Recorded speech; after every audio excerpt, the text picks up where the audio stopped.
안녕하세요. 성공 직전입니다. 오늘 여러분과 함께 나눌 이야기는 우리 삶을 송두리째 뒤흔들고 우리가 가진 부와 성공의 기준을 완벽하게 재정의해줄 위대한 철학에 관한 것입니다. 바로 프리드리 니체의 깊은 통찰을 담은 니체의 초월자라는 책의 이야기입니다. 이 책은 단순히 마음을 위로하는 따뜻한 조언을 건네지 않습니다. 오히려 우리가 당연하게 믿고 있던 안일함과 나약함을 가차없이 부수고 스스로의 한계를 뛰어넘어 진정한 인생의 주인, 즉 초월자가 되는 법을 치열하게 알려줍니다. 첫째, 인간은 극복되어야 할 그 무엇이다. 그대는 그대 자신을 극복하기 위해 무엇을 했는가? 모든 존재는 지금까지 그들 자신을 뛰어넘는 무엇인가를 창조해왔다. 그런데도 그대들은 이 거대한 밀물의 썰물이 되려 하는가? 인간에게 위대한 점이 있다면 그것은 그가 목적이 아니라 하나의 달이라는 것이다. 인간이 사랑스러울 수 있는 점이 있다면 그것은 그가 건너가는 존재이자 몰락하는 존재라는 것이다. 나는 사랑한다. 몰락하는 자로서가 아니라면 살 줄을 모르는 자들을. 왜냐하면 그들은 건너가는 자들이기 때문이다. 스스로를 극복하는 자만이 비로소 진정한 자유를 얻을 수 있으며 자신의 삶을 온전히 소유할 수 있다. 머물러 있는 자는 토태될 뿐이다. 이 문장은 우리가 안주하고 있는 현재의 상태가 결코 종착지가 아님을 무섭도록 날카롭게 깨우쳐 줍니다. 니체가 말하는 인간이란 끊임없이 자신을 넘어서야 하는 유동적인 존재입니다. 많은 사람이 현재의 작은 성취에 만족하거나 혹은 반대로 지금의 가난과 한계에 좌절하며 제자리에 멈춰 서고는 합니다. 하지만 진정한 초월자는 오늘의 나를 어제의 나보다 더 높은 곳으로 이끌기 위해 스스로를 채찍질하는 사람입니다. 부를 얻고 성공을 거두는 과정도 이와 똑같습니다. 지금의 수입, 지금의 환경에 갇혀 있다면 그것은 거대한 인류의 발전 속에서 스스로 썰물이 되어 뒤로 밀려나는 것과 다름없습니다. 우리는 매일 아침 눈을 뜰 때마다 스스로에게 질문을 던져야 합니다. 나는 오늘 나 자신을 극복하기 위해 어떤 구체적인 행동을 했는가? 이 질문에 답할 수 있을 때 비로소 우리는 몰락을 두려워하지 않고 더 높은 단계로 건너가는 위대한 다리가 될 수 있습니다. 둘째, 그대들의 영혼은 너무나 헐벗고 굼추려 있다. 그러나 그대들은 그 헐벗음을 감추기 위해 물질의 화려함으로 스스로를 치장하려 드는구나. 진정한 부유함이란 내면의 충만함에서 흘러나오는 법인데 세상의 눈먼 자들은 껍데기만을 탐닉하며 스스로 부자라 착각한다. 영혼의 깊이가 없는 자의 재물은 파멸의 독약이 될 뿐이다. 자신의 가치를 외부의 시선이나 소유한 물건으로 증명하려 하지 말라. 진정한 강자는 아무것도 가지지 않았을 때조차 스스로 빛을 발하며 그 어떤 시련 앞에서도 당당히 미소 지을 수 있는 내면의 거대한 부를 소유한 자이다. 그대의 영혼을 먼저 채워라. 우리는 돈을 버는 기술에는 필사적으로 매달리면서도 정작 그 돈을 담을 내면의 그릇을 키우는 데는 너무나 소홀합니다. 니체는 내면이 굶주린 상태에서 얻은 물질적 부는 결국 인간을 파멸로 이끄는 독약에 불과하다고 경고합니다. 주변을 둘러보면 갑자기 큰 돈을 벌었지만 순식간에 타락하거나 불행해지는 사람들을 자주 보게 됩니다. 그 이유는 재물의 크기보다 영혼의 깊이가 턱없이 부족했기 때문입니다. 진짜 부자는 명품 옷이나 외제차로 자신을 증명하려 애쓰지 않습니다. 그런 외부의 장식품이 없어도 존재 자체로 묵직한 아우라를 풍깁니다. 우리가 지향해야 할 성공은 바로 이런 것입니다. 외부 환경이 아무리 요동치고 가진 것을 모두 잃어버리는 순간이 올지라도 내면의 단단함 하나로 언제든 다시 일어설 수 있는 정신적 자산가가 되어야 합니다. 셋째, 고통을 두려워하는 자는 결코 위대해질 수 없다. 고통은 인간을 파괴하는 것이 아니라 더 단단하고 날카롭게 벼려내는 대장장이의 망치질과 같다. 삶에서 마주하는 모든 시련과 역경을 뜨거운 가슴으로 환영하라. 그 아픔 속에서 비로소 그대의 잠재력이 깨어나며 평범한 인간에서 초월자로 진화하는 위대한 도약이 시작된다. 안락함만을 추구하는 영혼은 결국 썩어 없어질 고인물과 같으니 폭풍우가 몰아치는 바다로 기꺼이 나아가 그대의 돛을 펼쳐라. 시련의 크기가 곧 그대가 이룩할 성취의 크기를 결정짓는 유일한 척도임을 잊지 말라. 니체 철학의 핵심 중 하나는 고통을 대하는 태도에 있습니다. 대부분의 사람은 고통을 피해야 할 악으로 규정하고 늘 안전하고 편안한 길만 찾으려 합니다. 하지만 역설적이게도 안락함만을 추구하는 삶에는 그 어떤 거대한 성공도 존재하지 않습니다. 우리가 우러러보는 자산가들이나 위대한 선구자들은 남들이 피하려 했던 엄청난 무게의 시련을 온몸으로 받아낸 이들입니다. 고통은 우리를 무너뜨리려고 찾아오는 것이 아니라 우리 안에 숨겨진 날카로운 본능과 거대한 잠재력을 깨우기 위해 찾아오는 대장장이의 불길입니다. 실패와 좌절이 찾아왔을 때 슬퍼하거나 도망치지 마십시오. 오히려 나를 더 강하게 만들어줄 최고의 기회가 왔음을 직감하고 가슴을 활짝 펴야 합니다. 폭풍우 속에서 단련된 선장만이 거대한 대양을 지배할 수 있습니다. 넷째, 너만의 길을 가라. 타인의 발자국을 따라 걷는 자는 결코 자신만의 목적지에 도달할 수 없다. 세상이 정해놓은 규범과 가치관을 맹목적으로 따르는 것은 스스로 노예가 되겠다고 선언하는 것과 같다. 주인이 되려거든 스스로 가치를 창조하고 스스로 법을 세워라.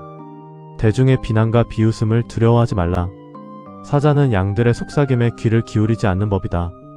오직 너 자신의 목소리에만 귀를 기울이고 내가 옳다고 믿는 그 길을 향해 거침없이 나아가라. 고독은 위대한 영혼의 고향이며 그 고독 속에서 진정한 창조의 기적이 일어난다. 대다수의 사람은 남들이 좋다고 말하는 길, 사회가 정해놓은 안전한 기준만을 맹목적으로 쫓아갑니다. 좋은 대학에 가고 대기업에 취직하고 평범하게 적금을 부으며 사는 삶이 정답이라 믿습니다. 하지만 니체는 단호하게 말합니다.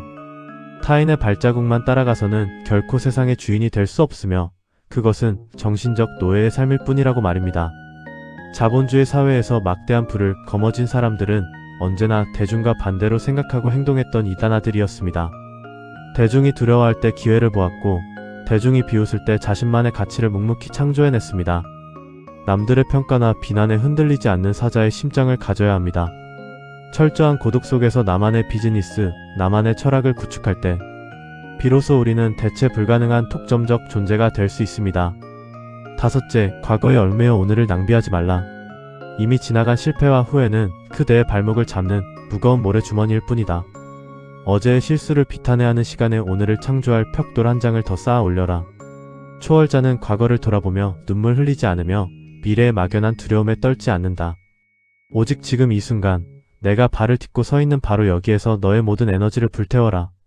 현재를 지배하는 자가 결국 미래를 지배하게 되며 자신의 운명을 완전히 통제하는 진정한 승리자가 된다. 과거의 무덤에서 걸어나와 찬란한 현재의 태양을 마주하라. 많은 이들이 과거의 실패 경험에 사로잡혀 새로운 도전을 주저합니다. 과거에 사기를 당했거나 사업에 실패했거나 혹은 돈을 잃었던 기억들이 트라우마가 되어 현재의 발목을 붙잡는 것입니다. 그러나 니체는 과거의 무덤에서 즉시 걸어 나오라고 명령합니다. 이미 지나간 시간은 우리의 통제 권한 밖에 있습니다. 우리가 바꿀 수 있는 것은 오직 지금 눈앞에 있는 현재뿐입니다. 오늘이라는 도화지에 어떤 그림을 그리느냐에 따라 내일의 부와 성공이 결정됩니다. 과거의 후회의 에너지를 낭비하는 것은 스스로 미래를 갉아먹는 가장 어리석은 행동입니다.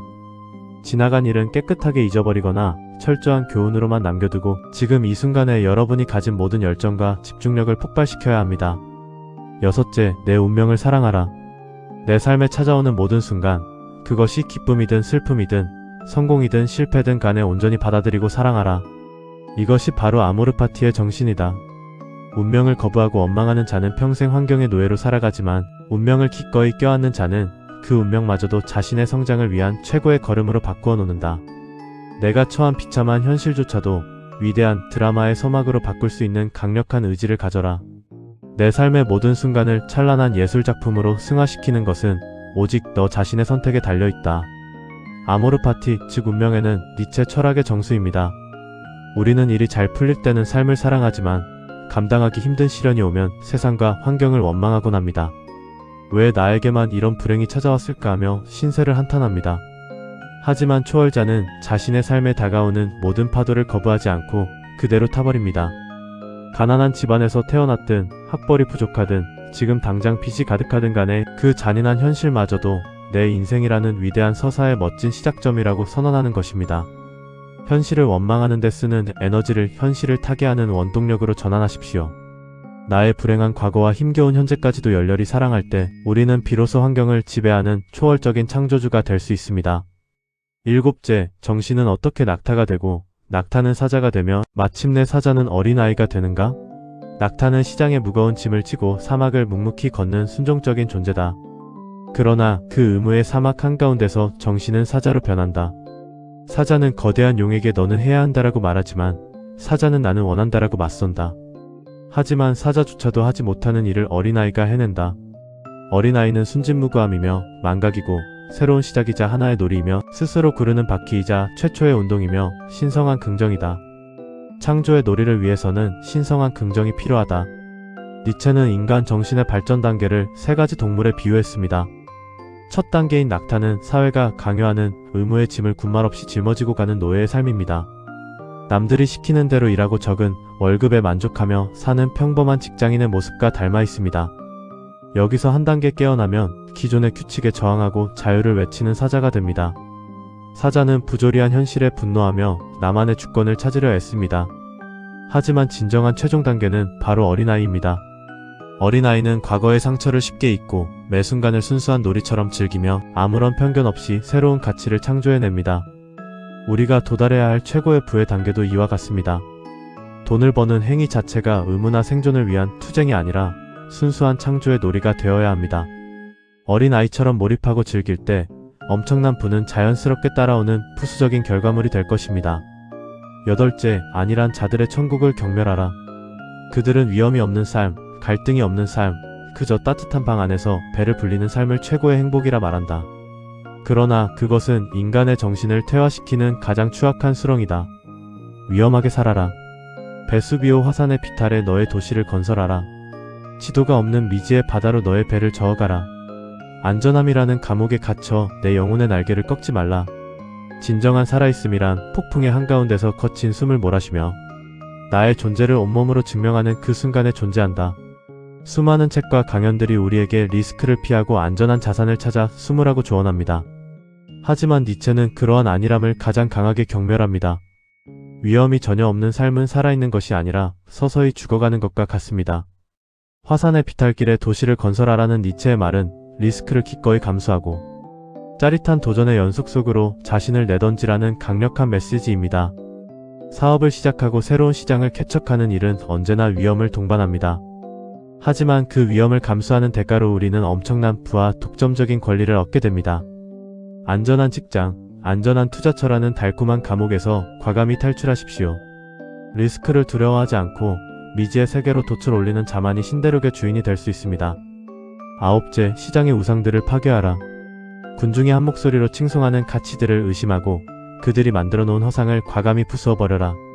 대중은 언제나 천박한 유행에 휩쓸리며 본질을 보지 못하고 껍데기에 열광한다. 그들이 만들어 놓은 시장의 법칙에 종속되는 순간 너의 독창성은 사라지고 흔한 소모품으로 전락할 것이다. 가치의 전도를 이룩하라. 기존의 선과 악, 성공과 실패의 개념을 너만의 시선으로 완전히 뒤집어 엎어라. 오직 스스로 가치를 평가하는 자만이 시장을 지배하고 새로운 시대를 리드하는 거인이 될 수 있다. 자본주의 시장은 대중을 끊임없이 세뇌합니다. 특정 아파트에 살아야 성공한 것이고 특정 브랜드를 소비해야 가치 있는 사람인 것처럼 끊임없이 유행을 만들어냅니다. 니체는 이러한 시장의 우상들을 모조리 파괴하라고 외칩니다.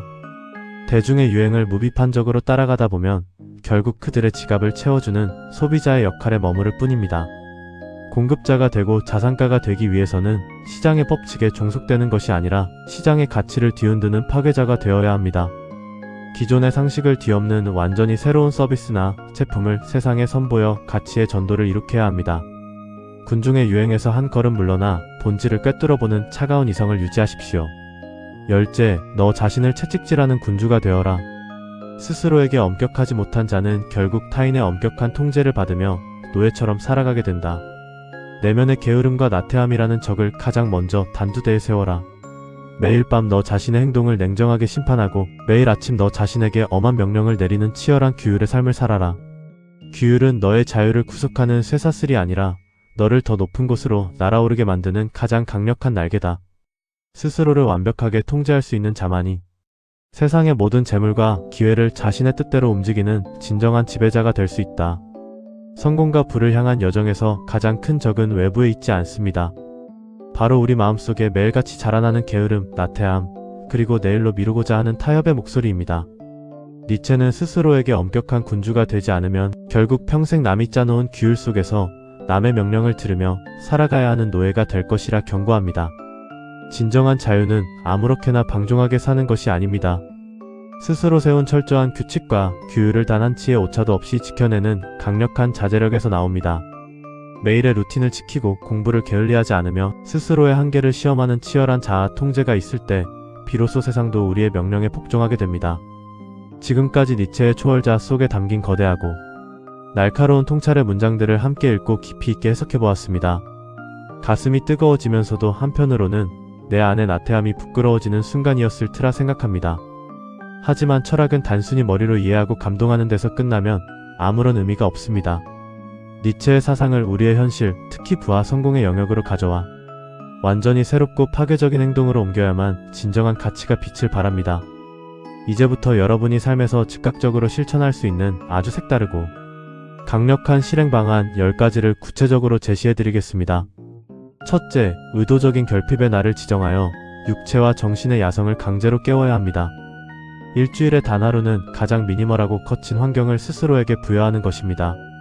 스마트폰을 완전히 끄고 화려한 음식을 거부하며 가장 기본적인 생필품만으로 하루를 버텨내십시오. 안락함에 중독되어 둔해진 세포들을 강제로 깨우고 내가 가진 본연의 생존 본능과 가혹한 환경에서도 살아남을 수 있다는 정신적 닷을 내리는 강력한 훈련이 될 것입니다. 둘째, 나의 묘비명을 매주 새롭게 착성하며 유한한 시간의 가치를 뼈저리게 느껴야 합니다. 우리는 영원히 살 것처럼 행동하며 오늘이라는 소중한 시간을 낭비합니다. 매주 일요일 밤 내가 오늘 죽었다면 세상이 나를 어떻게 기억할지, 그리고 내가 남긴 유산은 무엇인지를 냉정하게 한 줄의 글로 적어보십시오. 죽음이라는 절대적인 한계 앞에 비로소 사소한 걱정들은 사라지고 오직 본질적인 성공과 창조에만 몰입할 수 있는 초인적인 집중력이 생겨납니다. 셋째, 대중의 상식과 정반대로 행동하는 청개구리. 투자 및 비즈니스 실험을 아주 작은 규모로 매달 실행해보는 것입니다. 모든 사람이 몰려가는 핫플레이스나 유행하는 업종을 철저히 배제하고 오히려 아무도 주목하지 않는 낙후된 분야나 버려진 아이디어에서 숨겨진 가치를 발굴하는 연습을 하십시오. 남들과 다른 시선으로 세상을 바라보는 눈을 키워야만 시장을 선점하고 독점적인 부를 창출하는 니체식 창조자가 될 수 있습니다. 넷째, 매일 아침 눈을 뜨자마자 내 안에 가장 나약한 핑계 하나를 선택해 그와 정면으로 싸워 승리하는 것입니다. 오늘 운동은 건너뛰고 싶다거나 어려운 책은 읽기 싫다거나 까다로운 업무를 미루고 싶다는 나태한 목소리가 들릴 때 즉시 그 행동을 최우선 순위로 배치하여 완벽하게 처리해버리십시오. 내면의 노예 정신을 매일 아침 단두대에 세우고 승리하는 버릇을 들여야만 나를 완벽히 통제하는 강력한 군주가 될 수 있습니다. 다섯째, 나를 비난하고 시기하는 부정적인 에너지를 나의 성장, 연료로 변환하는 아모르파티 노트를 착성하는 것입니다. 주변의 비웃음이나 질타 혹은 나를 낙담시키는 상황이 발생했을 때 이를 원망하는 대신 노트에 적고 이렇게 선언하십시오. 이 시련은 나를 더 거대하게 만들기 위해 우주가 설계한 최고의 시나리오다. 악조건마저도 나의 성공을 위한 걸음으로 사랑해버리는 강력한 운명애를 매일 글로써 실천하는 것입니다. 여섯째, 기존의 가치를 뒤집어 엎는 나만의 선악과 리스트를 만들어 고정관념을 파괴해야 합니다. 사회가 무조건 나쁘다고 말하는 것들 혹은 무조건 좋다고 말하는 것들의 본질을 의심해 보십시오. 예를 들어 빚은 무조건 나쁜 것인가라는 질문에 대해 레버리지를 활용한 자산 증식의 관점으로 재해석하는 등 세상의 모든 규칙을 나만의 비즈니스 관점으로 재정의하여 가치의 전도를 스스로 이룩해내는 훈련입니다. 일곱째, 돈을 버는 행위를 생계 수단이 아닌 어린아이의 점토 놀이처럼 시각화하고 즐기는 가상게임을 시작하십시오. 이번 달 매출을 올리는 과정을 고통스러운 노동이 아니라 내가 만든 규칙 속에서 점수를 획득하는 짜릿한 보드게임으로 여기는 것입니다. 생존을 위한 절박함은 시야를 좁히지만 순수한 놀이처럼 접근할 때 인간의 뇌는 가장 창의적이고 파괴적인 비즈니스 아이디어를 뿜어내게 됩니다. 여덟째, 매일 1시간씩 완벽한 고독의 공간에 스스로를 감금하고 외부의 모든 자극을 차단하십시오. 시장의 우상들과 군중의 소음에서 벗어나 오직 나 자신의 목소리에만 집중하는 시간입니다. 책도 보지 않고 음악도 듣지 않는 백지 상태의 고독 속에서 비로소 타인의 발자국이 아닌 나만이 걸어갈 수 있는 독창적인 사업 계획과 인생의 장기적 마스터 플랜이 선명하게 떠오르게 됩니다. 아홉째, 베수비오 화산의 비탈에 도시를 짓듯 매년 나를 극도로 긴장시키는 리스크 있는 도전을 한 가지씩 의도적으로 배치하는 것입니다. 안정적인 궤도에 올랐을 때 안주하지 않고 새로운 사업 분야에 도전하거나 내 자산의 일부를 공격적인 미래 가치에 투자하는 등 스스로를 위험지대로 내던지십시오. 안전이라는 달콤한 감옥을 부수고 나갈 때 우리의 부의 지도는 폭발적으로 확장됩니다. 열째, 1일 피드백 시스템을 구축하여 나 자신을 가장 냉혹하게 평가하는 가혹한 재판관이 되는 것입니다. 하루가 끝나는 시간, 내가 오늘 보낸 24시간이 과연 초월자다운 삶이었는지 아니면 안일한 낙타의 삶이었는지를 철저하게 점수화하십시오. 스스로에게 한 약속을 어겼을 때는, 혹독한 정신적 반성을 지켰을 때는 더 높은 목표라는 명령을 내리며 타인의 통제가 필요 없는 완벽한 자아 실베를 완성해 나가야 합니다. 이 영상을 본 당신은 성공 직전입니다. 감사합니다.